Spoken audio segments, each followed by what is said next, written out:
Um monte de coisas, né? Eu acho que teve jogador voltando sim, né? Talvez o principal jogador do time no Campeonato Brasileiro voltou, né? O Marcos Antônio. Não é nem o Lucas, nem o Oscar, nem mesmo o Luciano. O Marcos Antônio, eu acho que é o símbolo do São Paulo mais criativo, né? Era assim com o Zubeldia e tem sido ainda mais com o Crespo no sistema com 3 zagueiros.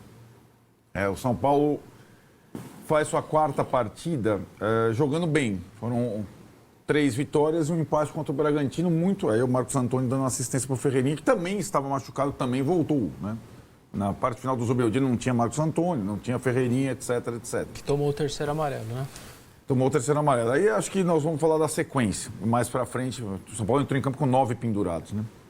Como disse o Crespo, não tem lateral direito, não tem zagueiro.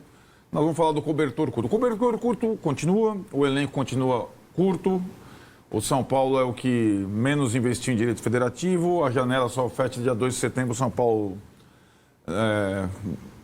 tenta contratar desesperadamente um lateral direito, enquanto o Santos contrata 2 numa semana. Mais ou menos isso não mudou com a troca de treinador. Eu acho que com a troca de treinador mudou o sistema de jogo. E também acho que uma situação de confiança, de calma para jogar. Mas assim, né, Tironi? Eu acho que essa sensação a gente só teve depois do jogo com o Corinthians. Depois da primeira vitória. Depois que a vitória tira o time do sufoco. E aí, naturalmente, acho que o time se solta, né? Se você reparar, a campanha ainda, com os jogos cheios, com os pontos perdidos, com o aproveitamento, como disse o Massini, é uma campanha ruim. É uma campanha mais próxima de um real Z4 do que de um G4. O São Paulo está em 8º, mas fez 17 partidas. Mas é indiscutível que o time, além dos resultados, jogou bem nessas últimas partidas. E ontem foi, talvez, no Brasileiro, a melhor das partidas.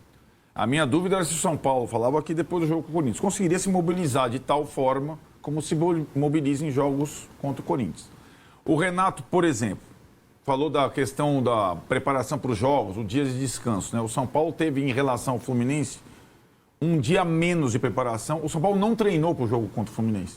Veio de Caxias, no sábado, quem jogou treinou de tênis e foi para o jogo. Mas o São Paulo estava bem armado para o jogo. Curiosamente, o Renato fez com o Fluminense uma coisa que ninguém tinha feito com o São Paulo até então, São Paulo do Crespo. Ele espelhou o São Paulo. Usou também 3 zagueiros. Usou dupla de ataque. Usou 3 volantes para que o jogo ficasse naqueles duelos individuais, né? E vai ser assim a partir de agora. Assim como o Cruzeiro começou a ganhar, decifraram o Cruzeiro. O São Paulo não é nada de outro mundo. E os times começam a estudar essa nova forma de jogar. Foi o que o Renato fez e o São Paulo, até o gol do Arboleda, teve muitos problemas. Depois o gol do Arboleda deslanchou e fez uma partida muito boa, merecendo a vitória até por mais gols. A questão agora, Tironi, é que vai começar o desafio da frente tripla, né? E esse é o desafio do São Paulo na temporada. Porque o elenco do São Paulo ele não contempla possibilidades de jogar de mesma forma em 3 frentes. O que o Crespo sinalizou nessa mesma entrevista é que, possivelmente, eu quero ver, estou pagando para ver, contra o Atlético Paranaense na Copa do Brasil, o São Paulo vai usar uma escalação mais alternativa. Veremos, né? Ele tem, de cara, um problema para o jogo, né? O Ferrarese foi expulso lá no Recife, então ele não pode jogar. O Ferrarese foi um dos principais jogadores e é um dos principais jogadores da linha de 3 zagueiros.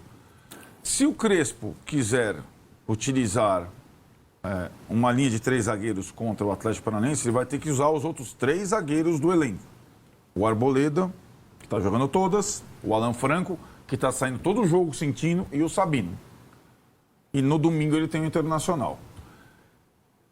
A partir dessa definição, eu acho que vai ficar claro se o São Paulo vai encarar a Copa do Brasil da mesma forma que está encarando o Brasileiro. Eu imagino que ele vai arriscar na Copa do Brasil. Mas para isso ele precisa ter a anuência da diretoria. Então ele falou, não tem lateral direito no elenco. Ele não tem um outro zagueiro também no elenco. Ele não tem uma outra opção para o Marcos Antônio no elenco. Ele não tem alguns jogadores machucados. O não tem continua existindo. E esse não tem é o que vai ser o desafio do São Paulo quando entra a Copa do Brasil no meio do Brasileiro e da Libertadores. Daqui a pouco tem Medellín. E dos times em frente tripla, não são tantos agora. Tem gente que só tem o brasileiro. O Vessone acabou de falar que tem gente que vai descontar jogo. O São Paulo é o que tem o elenco mais curto.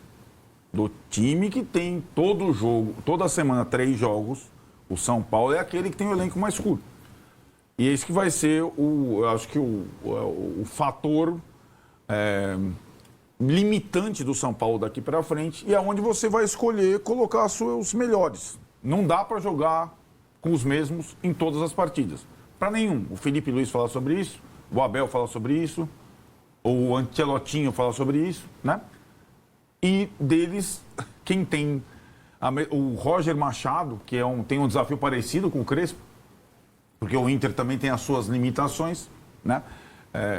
Agora, neste mês, agosto para setembro, com a frente tripla, que o elenco, o planejamento para 2025 do São Paulo seria colocado à prova. Veremos como vai sair o Crespo e seus jogadores nesse período. Agora, o Massa